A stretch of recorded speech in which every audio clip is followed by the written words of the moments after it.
You already mentioned Steve Witkoff. I'd like to ask about some of his statements.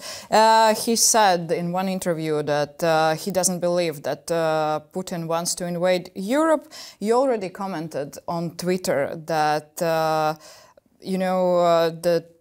Trump-Putin pact already exists. You also said about Mr. Witkoff that he is repeating Kremlin lies. And I'd like to ask, why do some Americans, especially those in power, repeat the Kremlin narrative? Well, I try to really kind of explain the possible thinking of the way that I think about, how Washington thinks currently.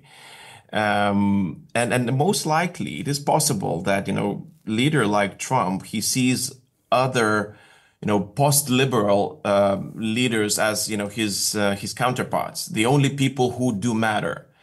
So it's a strong man such as Putin, such as Xi, maybe, Erdogan of Turkey, such people, they gather respect and, it's okay to talk with them. Everybody else are just, noise.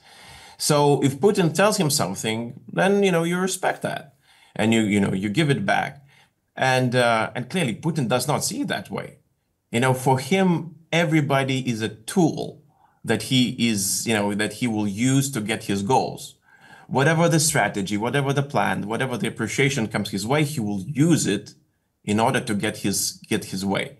So yes, of course, if somebody lends him an ear, if somebody wants to, to listen to him, so he will pour all the lies. And if people kind of think that, he's respecting, that this is a show of respect, and then they will just repeat everything that Putin told them. And now we're reading all the... So what can we do as Europe to make Trump repeat our thoughts, statements, and our narrative?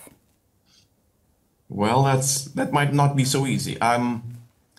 First of all, it's good that we rebuke, we explain, that Ukrainians do explain. That is, that's very important, not to let the lie, just spread if we can do that.